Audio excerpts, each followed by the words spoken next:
Boa noite, gente. É, a gente foi instruído aqui pelo coordenador para não perder tempo, né? Com os dias em atraso aí por causa do coronavírus. A gente vai fazer nossas aulas aqui por videoaula. E eu pensei de fazer da seguinte forma, né? Eu vou gravar as aulas com um aplicativo aqui e vou postar as aulas no YouTube e passar o link para vocês verem as aulas. E aí vocês vão fazer o quê? Vocês vão anotar tudo que vocês tiverem dúvidas sobre a aula e anotar as coisas importantes também, né? Que vocês vão ver no slide aí. Eu vou disponibilizar o slide para vocês todo o fim de aula e também a gente vai marcar uma reunião aí toda semana. Pode ser depois do horário da aula mesmo. A gente vai decidir aí depois. A gente vai marcar uma live e todo mundo vai tirar suas dúvidas, né? Tudo que foi anotado e tal. Se quiser fazer algum comentário também, a gente vai fazer. E eu espero que vocês gostem aí. Caso não goste e tenha outra opção de como seja passada a aula, vocês vão me falar que a gente vai tentar se adaptar aí, né? O importante é não perder as aulas. Isso aqui não é uma opção minha, é a instituição que pediu para os professores fazerem dessa forma, né? Eu acredito que vocês também estão assistindo aula assim com outros professores e a gente vai se acostumando aqui e se adaptando. Continuando da aula passada aí, para quem não foi na aula passada, eu vou postar os slides também no Ava e vocês podem baixar aí para poder estudar em casa. Lembrando que os slides aqui, tudo que eu tiro deles, tudo que é colocado neles aqui, vem do livro de vocês, que está disponível aí no portal. Vamos lá, né? A gente vai para a nossa aula 4.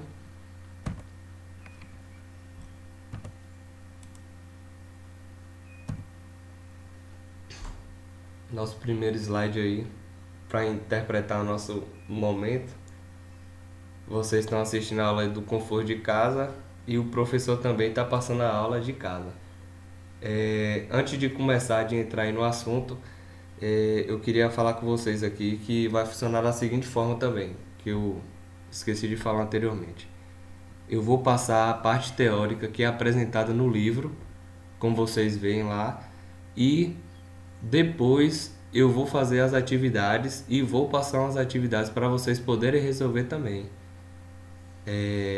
Eu estou com o planejamento aqui de que na próxima aula a gente conclua o nosso bimestre e aí possa passar as atividades parciais e as oficiais, certo? Então vamos lá.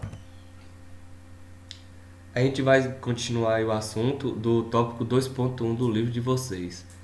O nosso primeiro assunto do tópico 2.1 é sobre o empuxo. Mas para que a gente vai falar do empuxo na alvenaria estrutural?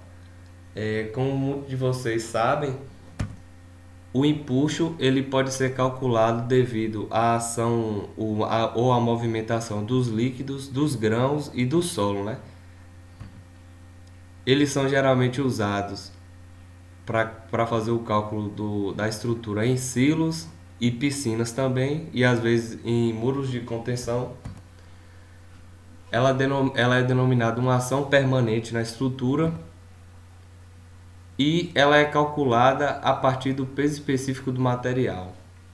O que pode ser esse material?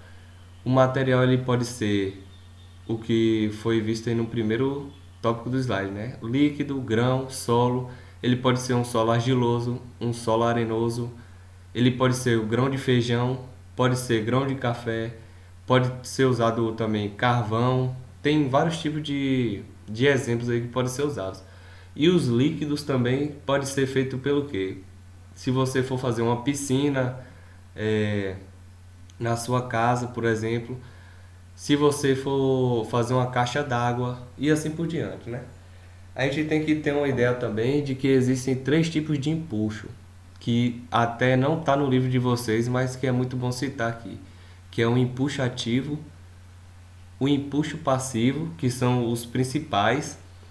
Tipo, quando a gente usar em uma situação que você for fazer um muro de contenção e que esse muro ele vai conter um solo argiloso e um solo arenoso, ele vai ter um empuxo ativo e um empuxo passivo, que a gente vai ver nos exemplos mais na frente aí.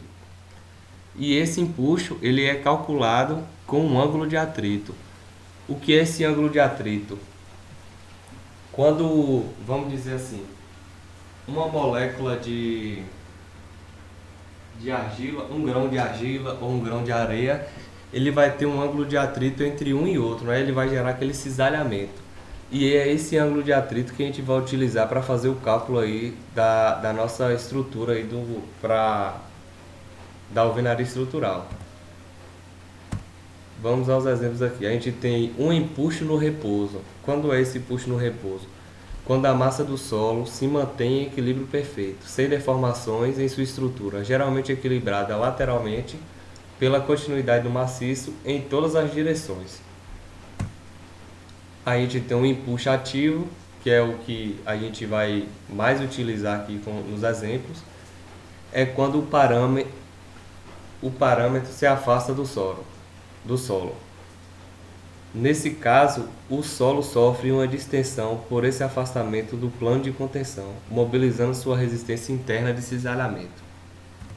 E temos o empuxo passivo, que o solo sofre compressão pela aproximação do plano de contenção.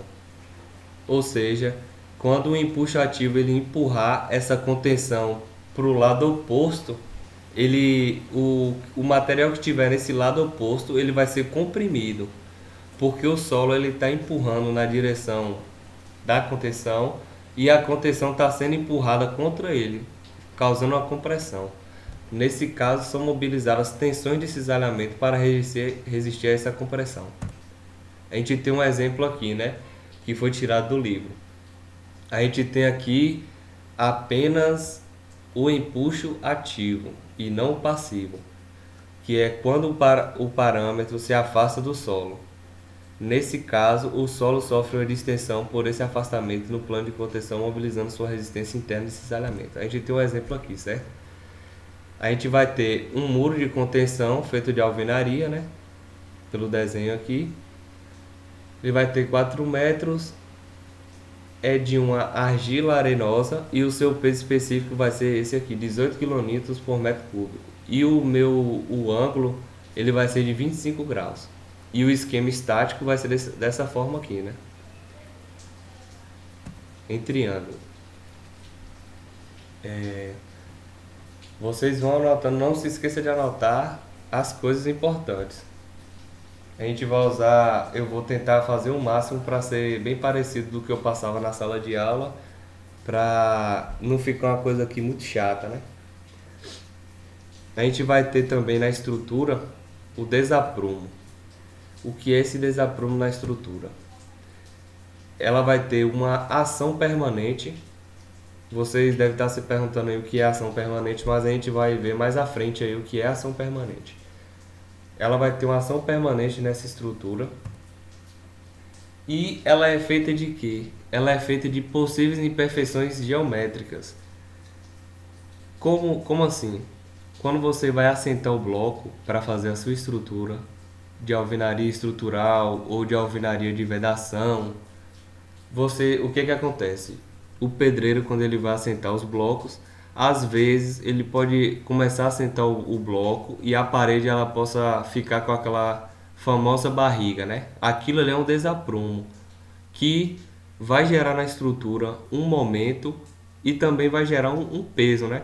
Às vezes pode ser que usa uma argamassa de assentamento maior do que a especificada, né? No nosso caso aqui de alvenaria estrutural, de 1 centímetro, pelo menos 1 centímetro. E como eu disse, ela vai gerar um momento na base da estrutura. A gente tem uma figura aqui para ilustrar nesse exemplo. Como a parede ela vai ser assentada aqui, vamos dizer que aqui é em cima da viga, né? Vai assentando a parede, tá. Chega em um certo ponto que ela vai desaprumar, ela vai perder o prumo aqui e vai ficar torta. O que acontece? Ela vai gerar um momento na base, igual está interpretado aqui na figura. Momento causado pelo desaprumo. E ele vai gerar também um ângulo aqui em cima, né? Entre se ela tivesse no prumo e no desaprumo.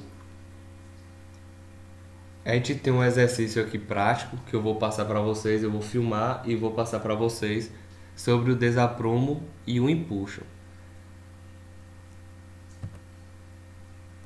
Aí nós vamos entrar nas ações. Nós podemos ter três tipos de ações. São elas: as ações permanentes, as ações variáveis e as ações excepcionais. A ação permanente, ela pode ter dois tipos de ações, né? Que são as diretas e as indiretas.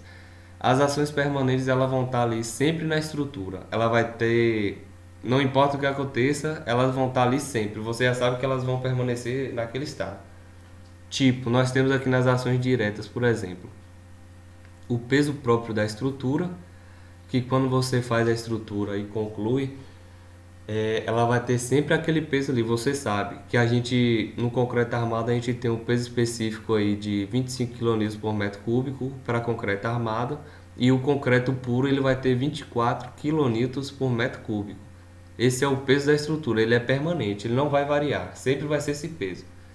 A gente tem o peso dos elementos da construção, peso dos equipamentos fixos, empuxo de terra e de líquidos, que é o que a gente viu no exemplo do empuxo, né? Ele é uma ação permanente direta, então.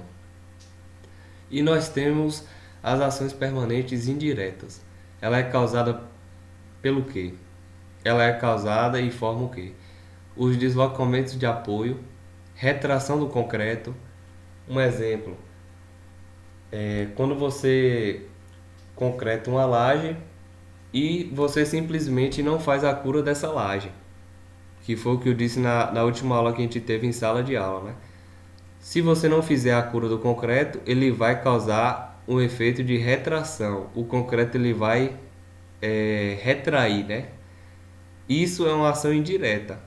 A fluência do concreto também é uma ação indireta. As imperfeições geométricas globais, imperfeições geométricas locais e proteção. O desaprumo ele vai entrar nessa questão também das ações permanentes, só que indiretas, que vai entrar na parte de imperfeições aqui.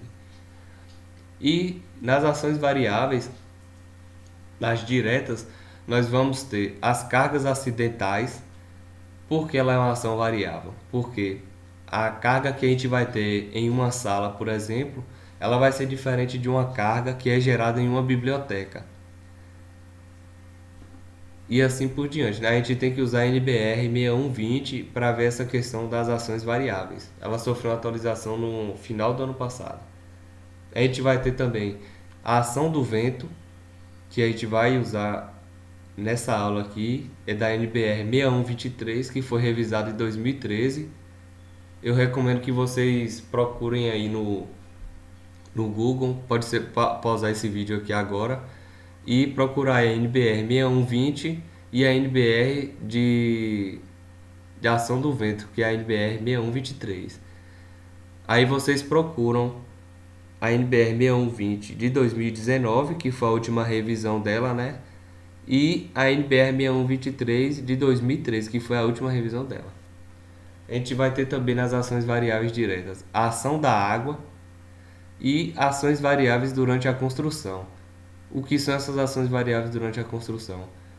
Por exemplo, na construção de um prédio, para você não ficar com aquela movimentação de terra subindo com o carrinho para cima e para baixo para levar, entendeu? Para evitar esse serviço assim, a gente faz o que? Pega essa areia e coloca, vamos dizer, no pavimento superior, para evitar esse trabalho de subir e descer com essa carga. E isso vai gerar o que? Uma ação variável durante a construção. Nós temos também as ações variáveis indiretas, que são que as variações de temperatura e as ações dinâmicas. E por fim, nós temos as ações excepcionais. O que são essas ações excepcionais? São as ações que levam uma curta duração para acontecer e que raramente acontecem. Vocês podem perceber aí dessas ações são, por exemplo, os terremotos, as tsunamis, mas que aqui no Brasil a gente é favorecido por não ter nenhuma dessas ações excepcionais. Já em países como o Japão, que tem esses problemas, no Chile também, eles têm que ter o cálculo com essas ações excepcionais que a gente tem na norma 6120 e na nossa NBR de concreto armado também a gente tem para as ações excepcionais e na nossa norma de alvenaria estrutural também temos.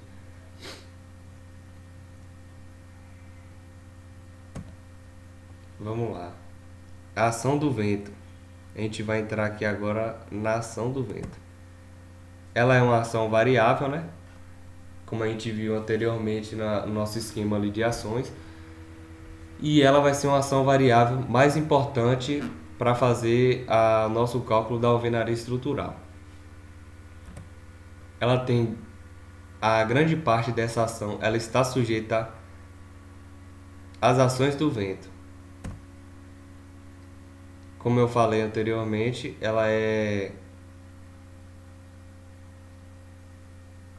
prevista pela NBR 6123 de 2013 e nós vamos usar os seguintes itens da norma, que é o 5.3.1 e o 5.3.2, que está na página 19 da norma.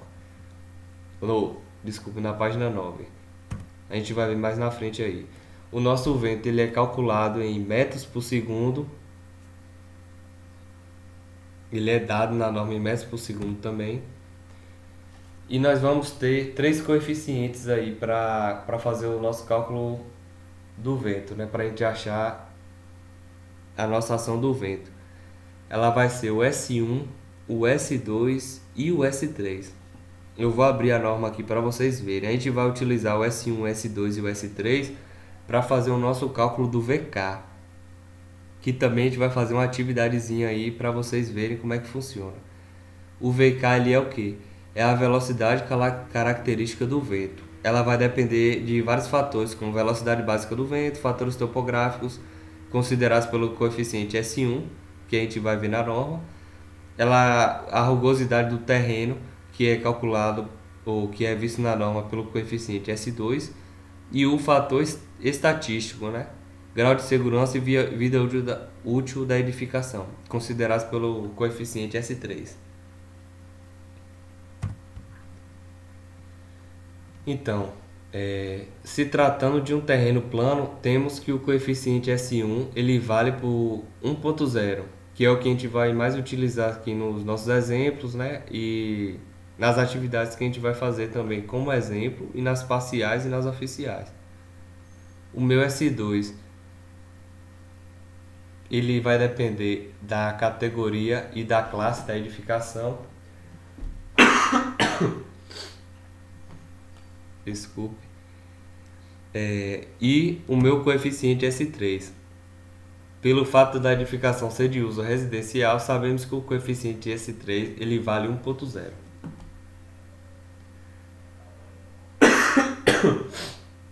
Isso tudo a gente vai utilizar a partir da nossa NBR 6123, que eu recomendei que vocês baixassem, né? Eu vou abrir aqui ela para vocês verem. Aqui a gente tem a NBR 6123 de 2013, da página 9, como vocês estão vendo aqui. Eu não vou poder disponibilizar essa NBR aqui para vocês, porque eu não tenho a licença para passar ela para vocês, né? Mas vocês podem procurar aí na internet, no Google, que vocês vão achar com facilidade. Nós temos aqui no item 5.3.3, né? Altura sobre o terreno. Não, como a gente viu no slide, vai ser 5.3.2, 5.3.1. Para os fins dessa norma, a rugosidade do terreno é classificada em 5 categorias, né? Categoria 1. Superfícies lisas de grandes dimensões, com mais de 5 km de extensão, medida na direção e do sentido do vento incidente. Nós temos exemplos aqui, né, dessa categoria 1. Mar calmo, lagos e rios, pântanos sem vegetação. Nós temos a categoria 2, que são de terrenos abertos em nível ou aproximadamente em nível, com poucos obstáculos isolados, tais como árvores e edificações baixas.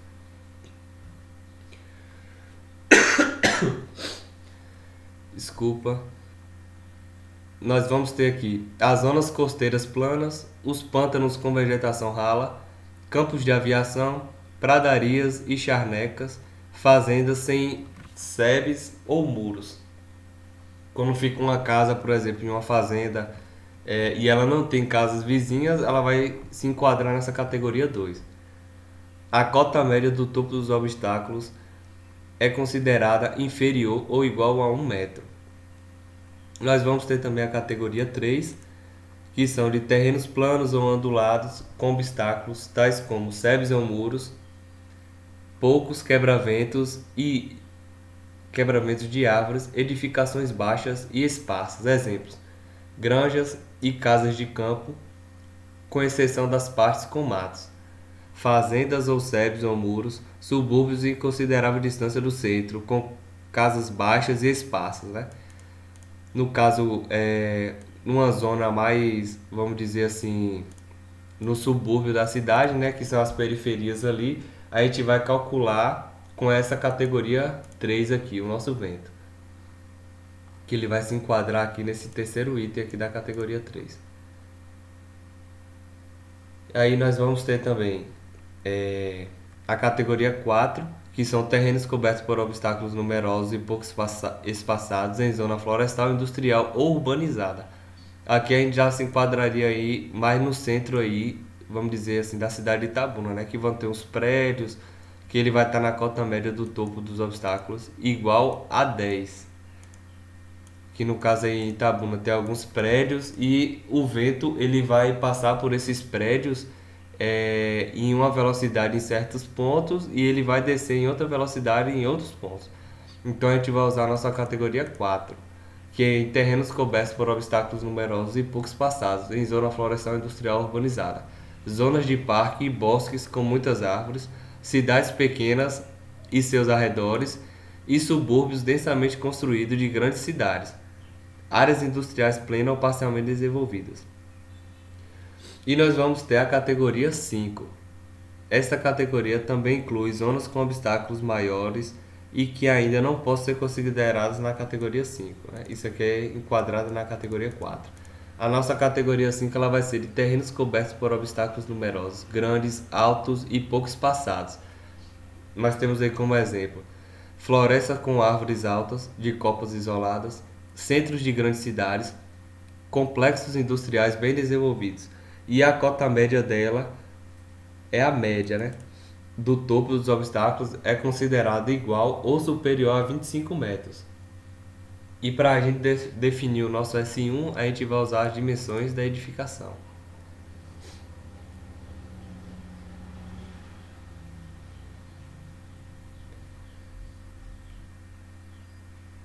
Como a gente vai calcular isso? A gente vai ter, dentro dessas categorias, né, nós vamos ter as nossas classes aqui. A gente vai ter a classe A, que são todas as unidades de vedação, seus elementos de fixação e de peças individuais de estrutura sem vedação, toda edificação na qual a maior dimensão horizontal ou vertical não exceda 20 metros. A gente vai ter a classe B, que é onde toda edificação ou parte da edificação para a qual a maior dimensão horizontal ou vertical da superfície frontal esteja entre 20 e 50 metros.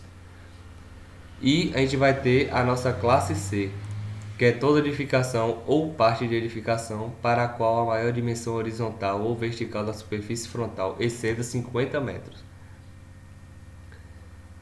E nós vamos chegar no nosso S2 aqui pelo item 5.3.3, né? Que é a altura sobre o terreno. O fator S2 usado no cálculo da velocidade do vento em uma altura Z acima do nível geral do terreno é obtido pela expressão S2 é igual a B vezes FR vezes Z sobre 10 elevado a P. A gente não vai se embasar muito nessa parte do cálculo, porque a gente vai usar a tabela para definir o nosso S2, né? A gente tem essa tabela 1 aqui, que são dos parâmetros meteorológicos, né? Nós vamos ter a categoria, a classe, e aí ela vai gerar a partir disso o nosso B e o nosso P para aquele cálculo ali. E nós temos o fator S2, que vai ser gerado também por essa tabela, né? A gente vai ter lá, a partir do cálculo que a gente fizer, a gente vai ter, a partir do cálculo não, a gente vai achar o S2 aqui, definindo aqui a nossa altura da edificação, que é por esse Z. Se o nosso edifício ele tiver, vamos supor, 4 metros de altura, 3 metros de altura, a gente vai usar o Z menor ou igual a 5. Aí, se a gente utilizar a categoria, seja ela 1, 2, 3, 4 ou 5, aí a gente vai ver a categoria e vamos ver a classe que ela vai se enquadrar e vamos pegar o coeficiente do S2. Só isso que a gente vai fazer. E o nosso S3, ele vai ser dimensionado por essa tabelinha aqui. Dimensionado não, ele vai ser definido por essa tabelinha aqui. A gente vai ter 5 grupos para o nosso S3, que são eles: o grupo 1, edificações cuja ruína total ou parcial pode afetar a segurança ou possibilidade de socorro a pessoas após uma tempestade destrutiva. Temos o exemplo de hospitais, quartéis de bombeiros e de forças de segurança, centrais de comunicação, etc. O nosso S3 ele vai ser 1.10. E o S3 que a gente vai mais utilizar é esse 1 aqui, que vem no grupo 2, que é o grupo de edificações para hotéis e residências, edificações para comércio e indústria com alto fator de ocupação. Certo? E nós vamos ter no grupo 3 também edificações e instalações industriais com baixo fator de ocupação. O grupo 4, que é o de vedações para telhas, vidros, painéis de vedação e etc. E o grupo 5, que é edificações temporárias e estruturas dos grupos 1 e 3 durante a construção. A gente vai utilizar aqui o coeficiente aqui durante a construção dos grupos 1 e 3. E quando tiver já definido, né, a gente vai utilizar o nosso fator aqui, vai ser o 2, né, que é para edificações para hotéis e residências, que é o que a gente vai utilizar nos nossos exemplos aí.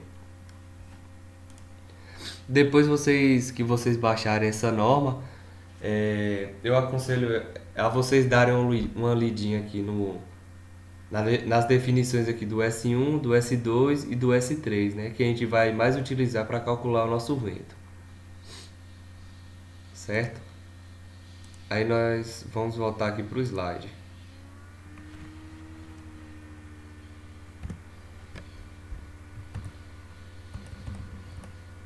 Certo? Isso aqui a gente já viu. Vamos lá. O que é a ação do vento? Segundo a norma, a ação do vento deve ser transferida com segurança às fundações. A verificação da absorção da carga do vento pode ser dispensada no caso de prédio de até 5 pavimentos, se a planta contém paredes enrijecedoras e resistentes, dispostas conforme os requisitos de 4.3.1.1 da norma, né? Nos demais casos, exige-se a verificação por meio de cálculo estrutural. Na determinação de carga do vento, deve-se seguir as determinações da NBR 6123, que é essa NBR que a gente estava vendo agora há pouco, né? Todo mundo lembrando que a NBR 6123, ela vai ser a NBR de 2013. Nós vamos agora para as nossas ações acidentais e outras ações. Nós vamos ter as ações excepcionais, né, que a gente viu naquele quadrinho das ações excepcionais. A gente vai ter aqui que ela vai ter uma duração extremamente curta, que foi como eu citei, que é o caso de terremotos e tsunamis e etc. Furacão também se enquadra nesse grupo. Por quê? Ela não vai ter uma duração de, vamos dizer assim, de 1 ano, de 2 anos, não vai ser constante. Quando aparecer, ela vai ficar ali 1 dia, dois dias, e ela não vai durar muito tempo. Ela vai ter uma duração extremamente curta. E ela tem uma probabilidade muito baixa de ocorrência. Para a gente fazer o nosso cálculo aí da nossa estrutura, seja ela de alvenaria estrutural ou de concreto armado, a gente tem que fazer a segurança da nossa estrutura. Como é feita essa segurança? Todo cálculo que você fizer, é até importante vocês anotarem isso, né? A nossa OPI aí, que eu não sei nem onde a gente parou. Coloca aí OPI X, né? Toda carga deve ser majorada e todo material deve ser minorado. Aí vocês, se não ouviram direito aí, vocês voltam e dão uma anotada aí no vídeo, né? Pra gente não precisar ficar parando aqui e repetindo a mesma coisa. O que é que quer dizer isso? Quando a gente tiver uma carga, vamos supor que de 1 tonelada, a gente vai fazer o que com essa carga? 1.000 quilos. A gente vai majorar essa carga. A gente vai supor que essa carga ela vai ter. A gente vai usar uma tabelinha aqui para a gente saber qual o coeficiente que a gente vai multiplicar ou vai dividir para a gente saber a nossa carga aqui. E o escoamento dos materiais. A gente vai dizer que essa carga aqui de 1.000 quilos ela vai ter um coeficiente de majoração que é de 1,4. A gente vai multiplicar então 1.000 quilos vezes 1,4. Então a gente vai ter que a nossa carga ela vai ter 1.400 kg ao invés de ter apenas 1.000 kg. O que é isso? Isso vai ocorrer porque, como a gente trabalha com a engenharia, né? Ela não vai ser totalmente, você não vai ter uma precisão de 100% do que vai acontecer nessa estrutura. Pode ser que às vezes você preveja ali, mas é muito difícil a probabilidade de acertar 100%. Então, a gente vai utilizar esses coeficientes aí para a gente não ter o erro, para a estrutura ela não entrar em colapso antes do tempo. Nós vamos utilizar esses coeficientes que são nossos coeficientes de segurança. Por quê? Porque é impossível prever essas ações, né?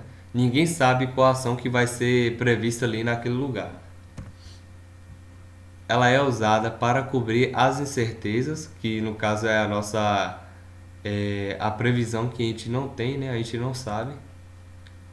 E nós vamos utilizar, como eu coloquei ali na calculadora, os nossos coeficientes. A gente tem essa tabelinha aqui de resistência de cálculo da NBR 15.961, item 1, que é a nossa norma de alvenaria estrutural. A gente vai ter lá no item 6.2.5.2. A gente vai ter essa tabelinha. Sempre que você vê no seu cálculo a carga como esse Dzinho aqui, FD ou se não MD, quando for de momento, né? Que é quando você tiver o MD, quer dizer que o nosso momento ele foi majorado. Ele está utilizando o coeficiente de segurança. Toda vez que tiver um Dzinho acompanhando o F e o M, quer dizer que essa carga foi minorada ou foi majorada. Se ela se tratar de cargas, ela foi majorada. Ela foi multiplicada por um valor que fez com que essa carga ela receba uma carga a mais, que é para cobrir essas incertezas. E quando for se tratar dos materiais, né, seja ele o aço, ou o grout, ou a alvenaria, ela vai minorar, que é o material. Ela vai diminuir a capacidade de resistência dessa estrutura para que ela consiga realizar cobrir essa previsão aí que a gente não consegue saber qual será. Espera aí.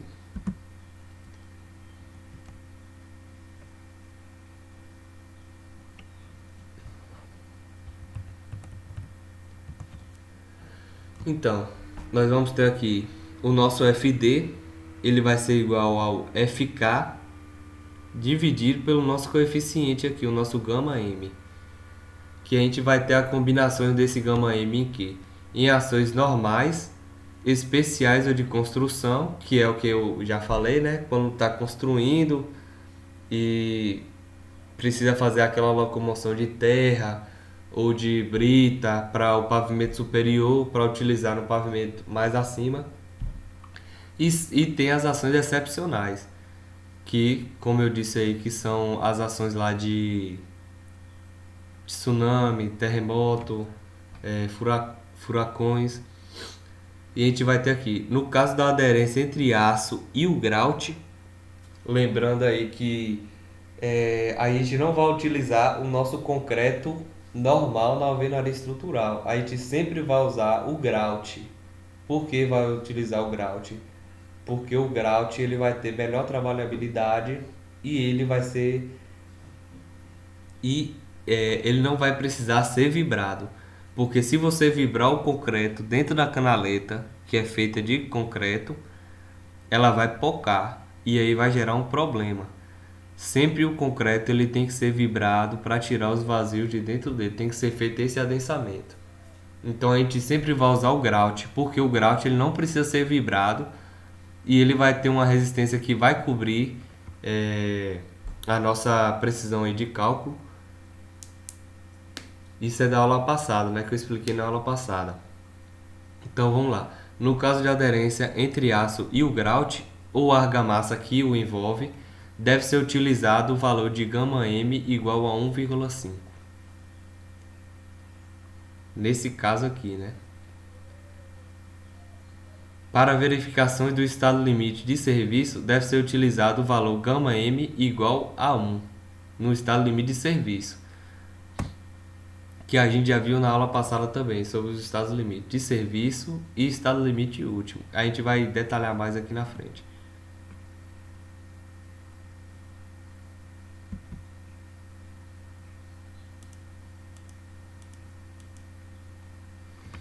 Peraí.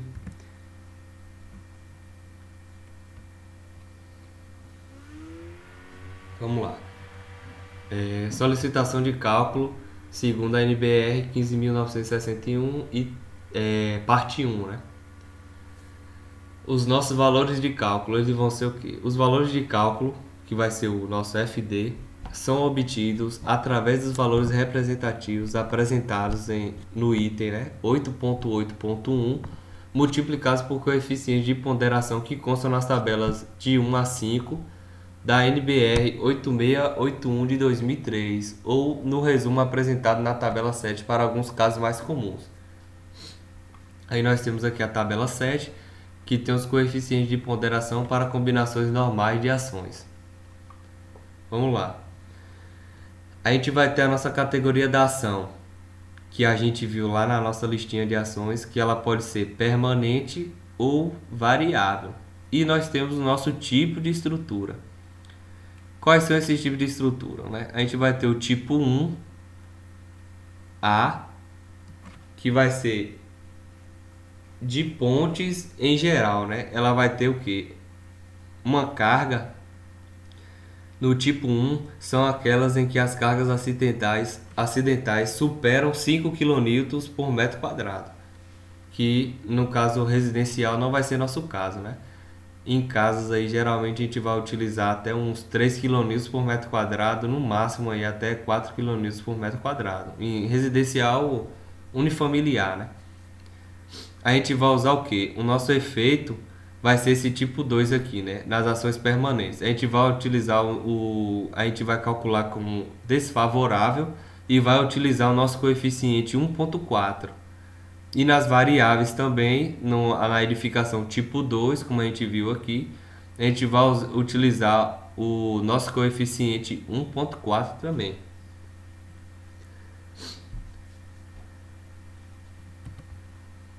E nós vamos ter os nossos estados limites, né? Que são os estados limite último e o estado limite de serviço.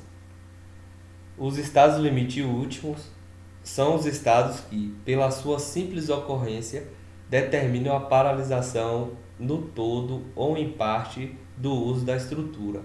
Quando a estrutura já está entrando em colapso, ela está entrando na ruína, a gente diz que ela está no seu estado limite último. Depois daquele o estado ali, ela vai entrar em ruína, ela vai desabar. Então ela vai estar enquadrada no estado limite último.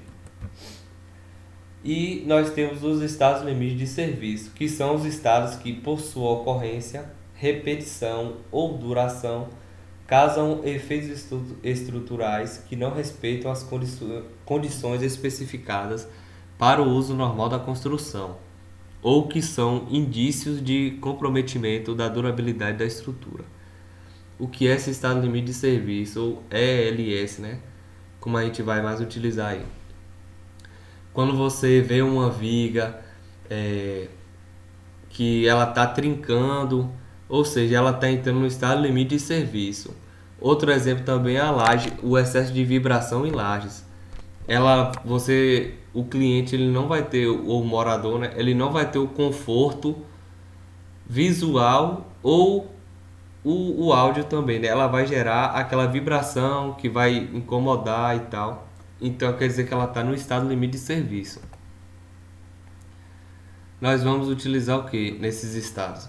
No método dos estados limites, a segurança é garantida quando as solicitações atuantes, que é o nosso SD, é a solicitação atuante, com valores já majorados pelos coeficientes, forem menores que os esforços resistentes, que é o nosso RD, considerando a resistência correspondente aos valores minorados pelo coeficiente γm, respeitando, portanto, a seguinte condição. O meu RD, ele sempre tem que ser maior ou igual ao meu SD, que é a solicitação atuante. Ou seja, meu esforço resistente, ele tem que ser sempre maior ou igual à minha solicitação atuante. Certo?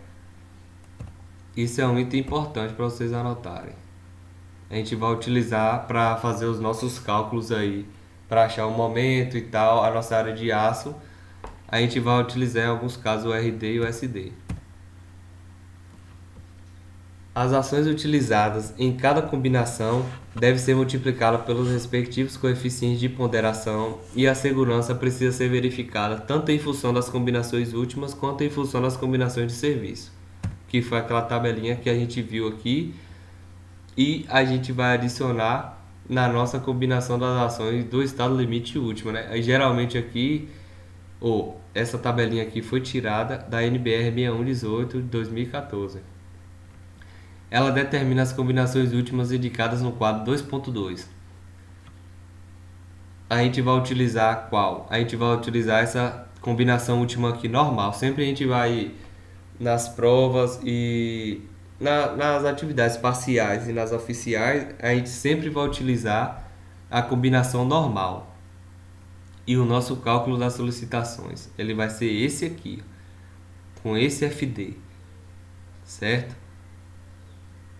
A gente vai utilizar uns exemplos aí que vai ficar mais fácil a compreensão, porque às vezes a gente vê o cálculo aqui pela norma, mas a gente não entende direito, né? Tudo clareia mais quando a gente for utilizar nos cálculos. Não é grande coisa isso aqui. Você tendo aí a calculadora científica, você vai poder calcular tudo rapidinho e com precisão, né? Vamos lá.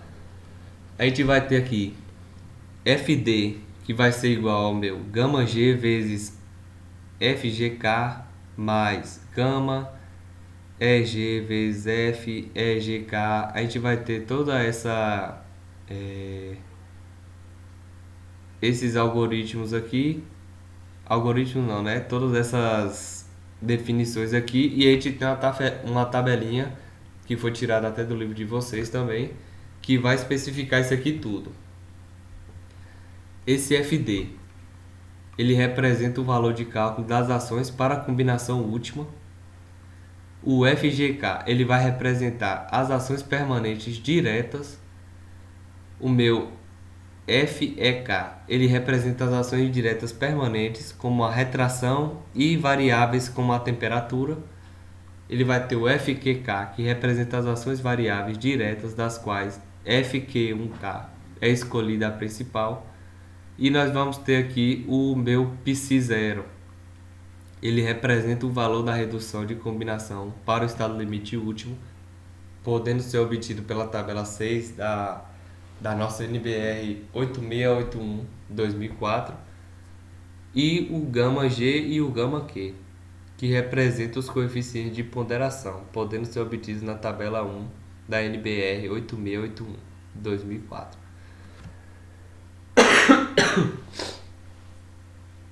Desculpa. Vocês podem ver se vocês conseguem baixar também essa NBR 8681 também, para vocês darem uma olhadinha aí nesses coeficientes aqui para saber de onde a gente está tirando e por que está tirando eles.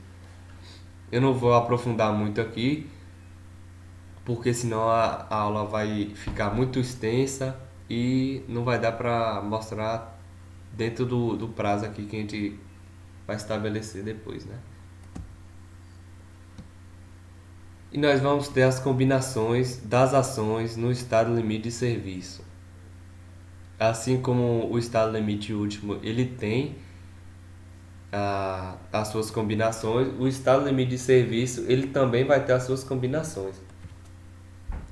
A gente vai ter para as ações aqui quase permanentes, frequentes de serviço e raras de serviço, em que nós vamos utilizar essas três fórmulas aqui para achar esses três valores que vai ser determinado, que a gente determina lá na questão e tal, no exemplo, em que o meu FD de serviço, ele vai ser o cálculo das ações para a combinação de serviço, o meu FQ1K é o valor característico das ações variáveis principais diretas, igual no LU, o meu PC1 é o fator de redução de combinação frequente para o estado limite de serviço, podendo ser obtido pela tabela 6 da NBR 8681 da ABNT de 2004.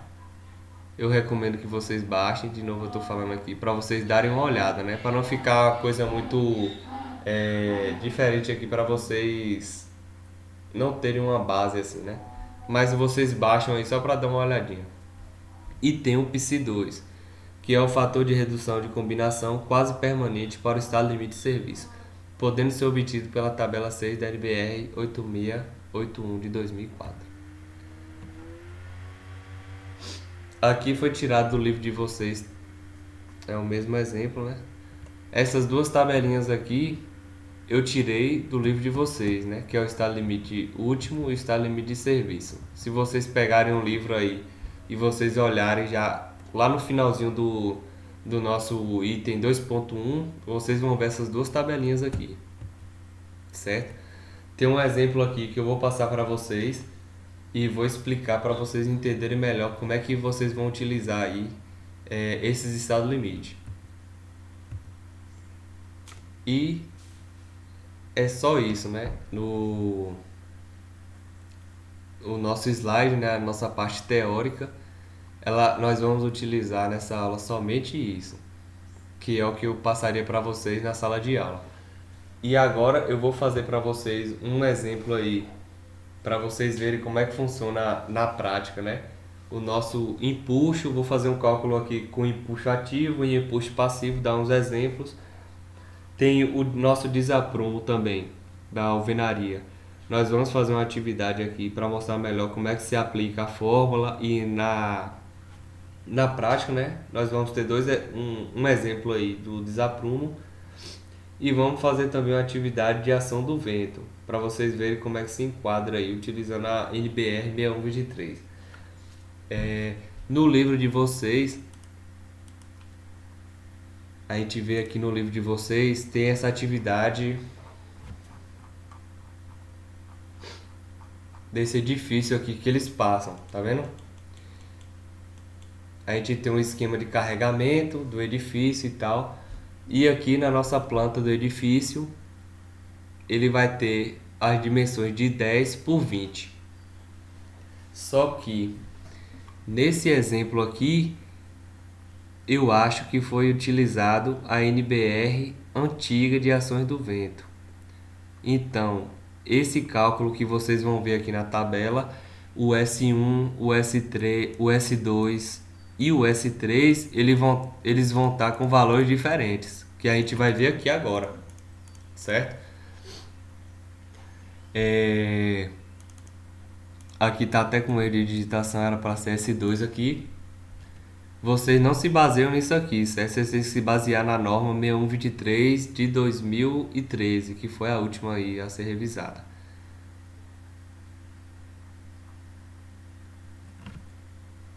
tudo isso aqui vai ter lá no exemplo de vocês, né? A gente vai calcular o desaprumo,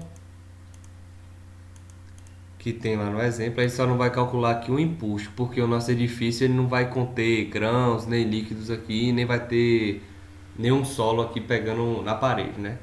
Então a gente vai utilizar aí do que foi dado nos exemplos o nosso desaprumo, que o que é? É aquela deformaçãozinha que vai dar na parede, que ela não vai ter uma geometria perfeita. A gente vai utilizar esse exemplo. Bora ler a questão aqui para ficar mais claro um pouco aqui, né? A gente vai ter então um edifício de 6 andares com envelope externo de seção retangular de 10 por 20, ou seja, a nossa planta aqui vai ser 10 por 20. E cada pavimento ele vai ter um peso específico de 4.000 kN. Lembra lá que eu falei para vocês que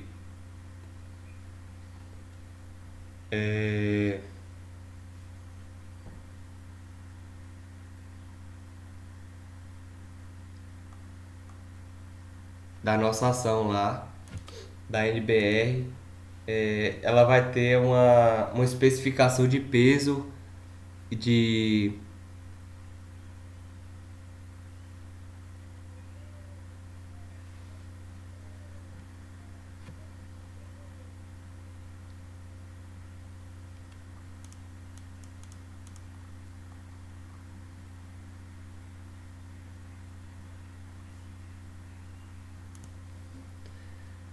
a gente vai ter o nosso prédio aqui com 6 andares, né? Que tá estabelecido aqui na questão. Na questão não é no exemplo. Ele vai ter dimensões na nossa planta aqui de 10 por 20 do terreno. E ela vai ter uma velocidade do vento aqui de 40 metros por segundo. Essa velocidade aqui, ela vai variar muito de região para região, né? A gente vai ter um mapa lá na NBR 6123, que ele vai especificar a velocidade do vento em cada região. E a gente vai multiplicar essa velocidade pelo nosso S1, S2, S3, que a gente vai achar o nosso VK, que a gente vai ver mais aqui embaixo, né? E também essa parte aqui dos 4.000 kN é o peso de cada pavimento, certo? Foi definida ainda para esse empreendimento a altura entre lajes de 3 metros e um peso para cada pavimento de 4.000 kN por pavimento, né? Desse modo, calcula os esforços de desaprumo e vento em cada andar na direção de maior comprimento. Outra coisa também que foi errada aqui, né? Ele não usa a direção de maior comprimento. Ele vai utilizar a direção de menor comprimento, que está errado também lá embaixo no livro. Vamos lá. Aí a gente vai utilizar o cálculo de desaprumo aqui, que é essa fórmula. Que a gente vai achar um desaprumo aqui de 0,24. Sempre a gente vai utilizar o menos favorável, que no caso aqui é o maior desaprumo, né? Sempre a gente vai utilizar o maior. Sempre a gente adota a situação mais desfavorável para que tenha uma segurança maior aí entre os cálculos. A gente vai calcular os cálculos do esforço do vento. Cálculo desaprumo aqui com o nosso FH. Aí a gente vai calcular os esforços devido ao vento, né? Nós vamos procurar aqui o nosso VK. Como a gente vai achar esse VK? Ele vai ser definido pelo V0, que é o nosso 40 metros por segundo que foi dado aqui na questão, vezes o S1, vezes o S2 e vezes o S3, que é encontrado na tabela. Aí depois a gente vai achar a carga do vento a partir desse cálculo que a gente fez, que a gente vai usar 0,613 vezes VK ao quadrado, certo? A gente vai achar os nossos lados aqui, que é o nosso lado 1, que equivale a 10 metros, o nosso lado 2 equivale a 20 metros, como a gente viu lá na planta, e a nossa altura do edifício vai ser 18. Por que 18? Porque a gente vai fazer aqui 6 metros vezes 3, né? Que é a altura do pé direito, que vai dar 18 metros, é a altura total. E a gente vai precisar fazer o cálculo do L1 dividido pelo L2, que é o lado 1, né? Que é o menor, e o L2 é o lado maior. A gente vai achar 0,5, que a gente vai utilizar lá no norma também, e a altura dividido pelo lado 1, que vai dar 1,8, que a gente vai utilizar na norma também, para a gente achar o nosso coeficiente de arrasto. Esse coeficiente de arrasto aqui geralmente vai ser dado na questão, certo? Vocês não vão precisar ficar procurando na norma para ver se encontra e qual vai ser o coeficiente de arrasto. Mas se vocês tiverem a norma aí, vocês vão pegar essa norma e vão dar uma lidinha lá, que vocês vão achar o coeficiente de arrasto de várias situações, né? E aí o que a gente vai fazer para a gente achar a nossa força do vento aqui, a nossa carga? A gente vai fazer o seguinte: a gente, na nossa situação aqui, a gente adotou o S1 igual a 1 e o nosso S3 vai ser igual a 1 também, que a gente viu lá na nossa norma, na 6123. A gente vai utilizar o S3 igual a 1, né? Que é para edificações para hotéis e residência. A nossa edificação ela vai ser residencial.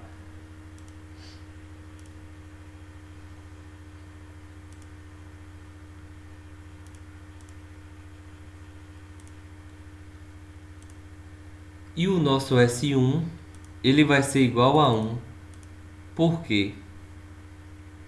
Aqui na questão aqui, ele já vai classificar como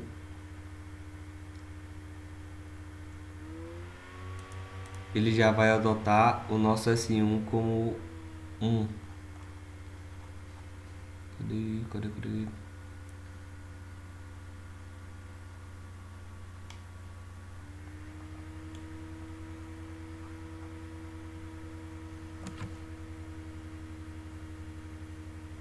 Aqui.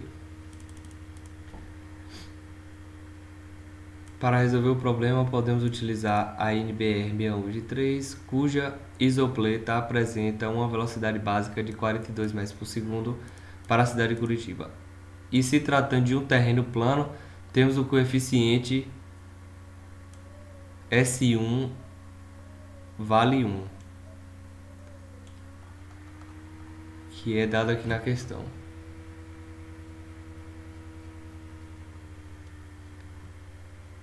Aqui. O terreno se apresenta fracamente acidentado, com cota média do topo de obstáculos igual a 3 metros. Que a gente vai ver lá no nosso exemplo que até, se eu não me engano, 3 metros a gente vai usar o coeficiente 1, que é o mesmo que a gente tem no exemplo anterior aí, da ação do vento, certo? A gente vai voltar lá na tabelinha e a gente vai usar o 1 aqui para todos, né? Por causa do terreno que ele é pouco acidentado, né? Ele vai ser plano. E o meu S2, que é o que vai variar. Vejam aqui que ele utilizou o primeiro S2, ele utilizou 0,88. Mas se a gente utilizar a norma aqui, para a gente ver a nossa categoria, ele vai se enquadrar aqui. Nessa categoria, que vai ser a categoria 3, se eu não me engano, na 3, classe A, que é o que? Categoria 3, terrenos planos ou ondulados com obstáculos, tais como sebes e muros, poucos quebra-ventos e árvores, edificações baixas e esparsas. Subúrbios a considerável distância do centro, com casas baixas e esparsas, que a gente viu que o nosso terreno ele não vai ser muito acidentado. Então a gente vai usar a nossa categoria 3 e vai ser utilizado a classe A, 0,88. O que diz a nossa classe A? Ela vai ser todas as unidades de vedação, seus elementos de fixação e peças individuais de estrutura sem vedação. Toda edificação na qual a maior dimensão horizontal ou vertical não exceda 20 metros. A gente tem o terreno da gente que vai ser 10 por 20, né? Então a gente vai utilizar esses 20 metros aqui do exemplo, certo? Então vamos ver lá. Se o nosso Z, que é a altura, ele for menor ou igual a 5, a gente vai utilizar 0,88, que no caso seria no primeiro pavimento. Ele vai utilizar aqui no primeiro pavimento 0,88, né? E aí a gente vai fazer esse cálculo como? A gente vai pegar a calculadora e vai fazer aí no térreo. 1 vezes o nosso S2, né, que é 0,88, vezes o 1, que é o nosso S3, vezes a nossa velocidade que foi dada na questão, que é 40 metros por segundo, que vai dar 35,2, que vai colocar aqui no lado, que vai ser o nosso VK. Só que tem um problema. O primeiro pavimento ele vai ter altura de 6 metros. Então ele não vai ser mais 0,88. A altura dele, segundo a nossa NBR aqui, 6123, ele vai ser calculado como 0,94. Porque ele vai ser menor ou igual a 10. Ele vai ter entre 5 e 10 metros, porque ele vai estar nos 6 metros. A gente vai utilizar o 0,94 no nosso primeiro pavimento e no nosso segundo pavimento, que vai ter 9 metros de altura. E no livro aqui a gente pode perceber que tem esse erro aqui, que ele utiliza 0,88 e 0,89. Não sei como ele achou a autora aqui, o autor do livro, ele achou esse resultado, mas seguindo a norma, ele obteria um valor diferente, né? Ele utilizaria o 0,94 para o primeiro pavimento e para o segundo pavimento. E aí vocês vão fazendo assim sucessivamente, né? Utilizando essa tabela aqui, categoria 3, classe A, da norma 6123. Mas vamos utilizar aqui nosso primeiro exemplo. Você vai achar, e aí aqui no Q você vai utilizar aquela fórmula 0,613 vezes o nosso VK ao quadrado, que vai dar esse resultado aqui, 759,53. Aí você vai pegar o nosso coeficiente de arrasto, né, que já foi definido, 0,9. E a gente vai achar no final a nossa força do vento, que é dada por esse FA aqui, em kilonewtons.